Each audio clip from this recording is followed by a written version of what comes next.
어린 왕자 생 떼쥐베리 제24장.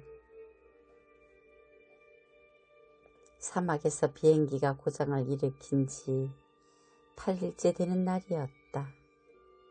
나는 아껴두었던 물의 마지막 남은 한 방울을 마시면서 그 장사꾼에 관한 이야기를 다 들었다. 아, 네가 겪은 일들 이야기는 정말 재미있구나. 나는 어린 왕자에게 말했다. 그런데 난 아직 비행기를 고치지 못했고 이제는 마실 물조차 떨어졌어.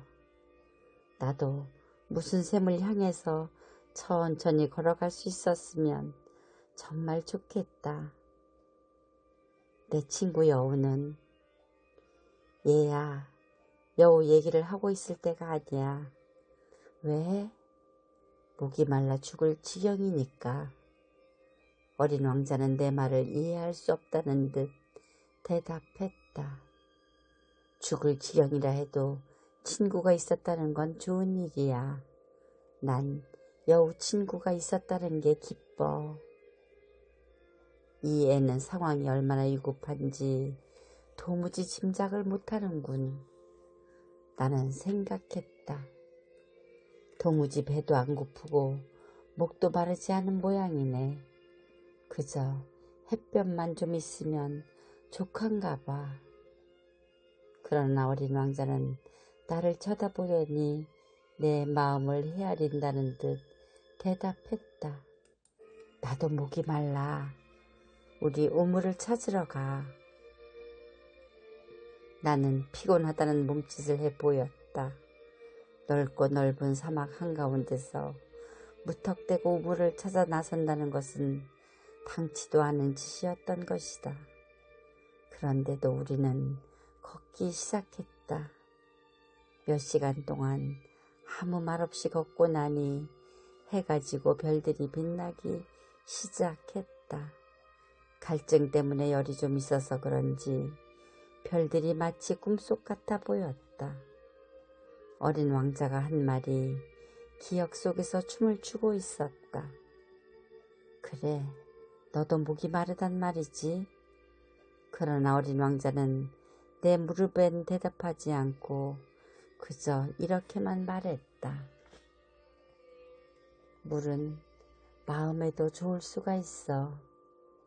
나는 어린 왕자가 하는 말을 이해할 수 없었지만 아무 대꾸도 하지 않았다. 그에게 대묻지 않는 편이 낫다는 걸 알고 있었으니까. 그는 지쳤는지 주저앉았다. 나도 그의 옆에 앉았다. 그리고 한동안 말이 없더니 또 이렇게 말했다.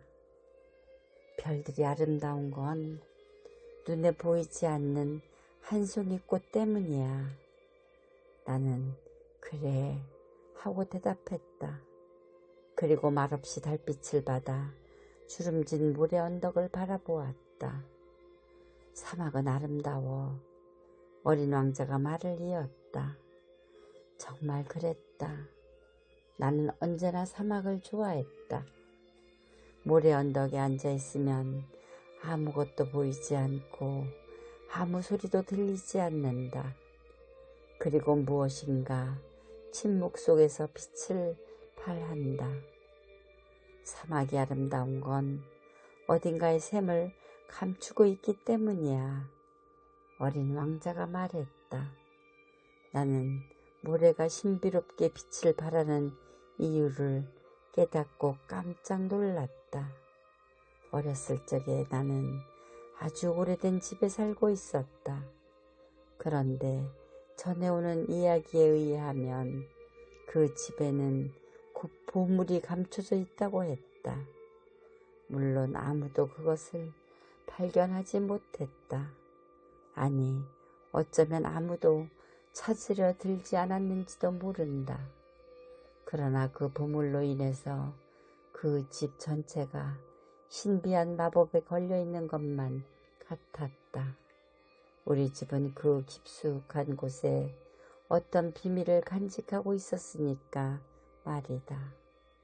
그래, 집이건 별이건 사막이건 그것을 아름답게 하는 건 눈에 보이지 않는 법이지. 내가 어린 왕자에게 말했다. 아저씨가 내 여우와 생각이 같은 걸 보니 기뻐. 어린 왕자가 잠이 들었으므로 나는 그를 안고 다시 길을 떠났다. 나는 가슴이 뭉클해졌다. 부서지기 쉬운 무슨 보물을 안고 가는 느낌이었다. 이 세상에 이보다 더 부서지기 쉬운 것은 없을까란 생각까지 들었다. 나는 달빛에 비친 그 창백한 이마, 감겨있는 눈, 바람결에 나부끼는 금빛 머리카락을 바라보았다. 그리고 생각했다.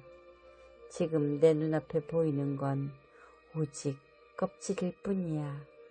가장 중요한 것은 눈에 보이지 않아. 반쯤 벌리고 있는 그의 입술에 어렴풋한 미소가 어리어 있는 것을 보며 나는 또 생각했다.